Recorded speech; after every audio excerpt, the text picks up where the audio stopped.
up and running on Amazon. Roller, Closer, Ride, part of the trilogy. Gidon Scovel, the author, how are you? I'm fine, thank you. Thank you very much for being with us here at ContentoNow. We're so delighted. So people can get to know you a bit better. Okay. What is the main theme, the main story of the 3 books that you are in the middle of the publishing journey? The first one already on Amazon. Right. Well, the main theme, I guess, well, it's not, actually the name of the series, the trilogy, we call it Green Sands, which comes from the adventure that these the characters in the book undergo as they travel from one world to another, one location to another, trying to establish a homeland. In every place they go, they have to rebuild. So they have to rebuild from scratch, from a place, a very desolate place, desert, gravel, bad soil, and all, etc. So they were able to establish agriculture in those places, every place that they went, and they had a very good understanding of nature. That's where the name of the series is coming from. So basically you are, for the last year, predicting a situation on Earth with refugees, when people that are striving and struggling for their life. Yeah, it's very interesting how it's connecting with reality nowadays. Moscow and Kiev, Putin and Zelensky. That's right. Nuclear weapon, etc. That's for sure. For sure. It's a sense, I think, in the air. There's something in the air. The danger? The danger that I feel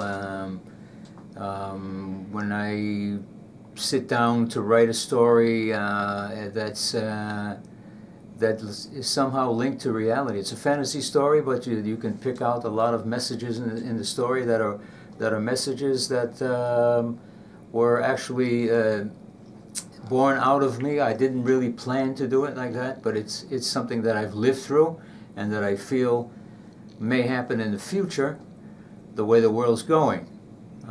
It's my maybe subtle way of criticizing some of the things that's going on in the world right now. For instance, if you could put it in words. Yeah, for instance, the whole military, globalization in general, I think, has opened up the world, so every place belongs to everyone.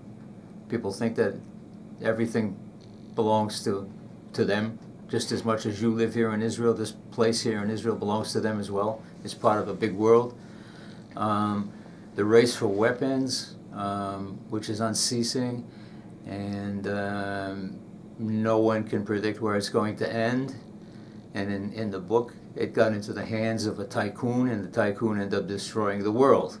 That's a scenario that we could actually believe in the future. And you're starting to write this book some years ago, when no one thought that this could be a practical news, CNN, NBC reality in our decade. That's right. I think maybe being in Israel, we have a little bit more, maybe we're better at fortune telling when it comes to security and that sort of thing. And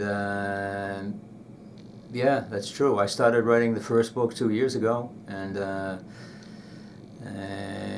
as time goes on, I see how more relevant it is than I actually imagined, and the story has just opened up with me. It's something like, I hear a lot of authors talk that when they sit down to write something, they don't know where it's going to go.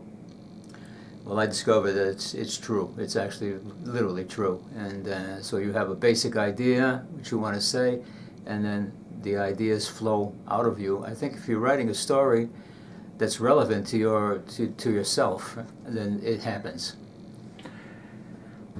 You personally, Gidon Scovel, you in your life are passing a huge and a very, very unique struggle, passing and creating your life from scratch, from the beginning. gaining and paying lots of prices. If you would share one prize, one challenge that you remember the most, what challenge would it be?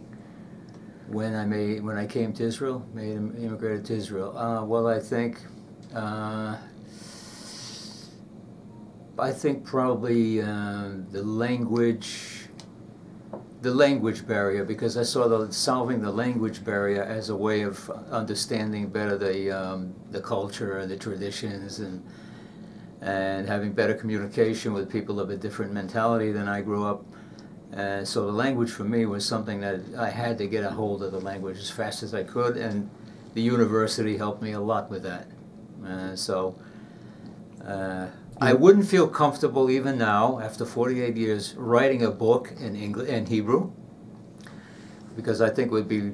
Yet. Not yet. Maybe at the right time you'll translate it also to different languages, including Hebrew. Right. But and I've also found myself polishing up on English as I go along in this book. Do you remember the first challenging words in Hebrew that you were learning while you came and made Aliyah from the United States to Israel? It wasn't really the words; it was certain letters, like the resh. The resh. I say resh, and you say resh a different way. Resh. That's right. And the ayin, ayin coming from the throat. So. And the chet was also, to say cha, for me was a sound we didn't do in English. So it's practically the pronunciation of the words. Right. And then I had to be, obviously, with the first glance at Hebrew, when you have to do write and read from right to left, is all of a sudden, wow. But then somebody taught me, my wife's grandfather actually was my first Hebrew teacher before I went to the Ulpan, and he taught me, always pay attention to the roots of the words. If you learn what the roots of words mean, then you can actually understand maybe 10 words for every root that you learn, and it slowly comes, and he was right. The most important root that you learn in Hebrew in order to put your seeds of your family, of your couplehood, of your children, of your grandchildren here in Israel, the most important route that you would recommend that people that want to make Aliyah? I think I would have to say you have to give Israel a chance. Don't be quick to decide, okay, this is not what I expected, and so I'm going back where I came from. You have to give Israel a chance, and if you give Israel a chance, I think you'll find it's a wonderful place to live. Over the years, I used to go out traveling on business, and it would be hard for me to come back after being in Europe or the States. Gradually, over time, for me it was the same there as here, and then now I'm in a period now where I can't wait to come home. And I call home Israel, not USA. Bite. So, that's my bite. That's our bite, Shalom. And so I think you just have to give Israel a chance. It's a wonderful place, and you just have to understand it. The initial misunderstandings are what cause a lot of people to leave, I think. A message that you would like that readers that are going to see this interview over the world, that they will take one message from you and the books to their heart. What message would it be today? Especially in these intriguing times. Yeah, I think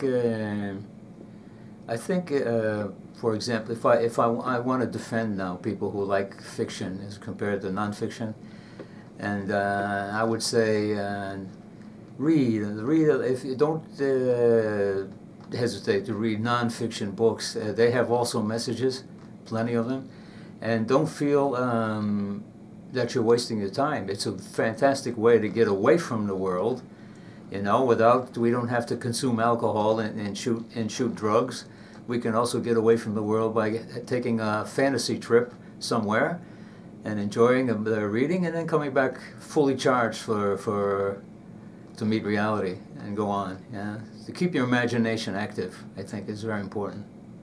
That's amazing, especially in those times when reality and fiction, sometimes it seems that they are getting mixed. That's right.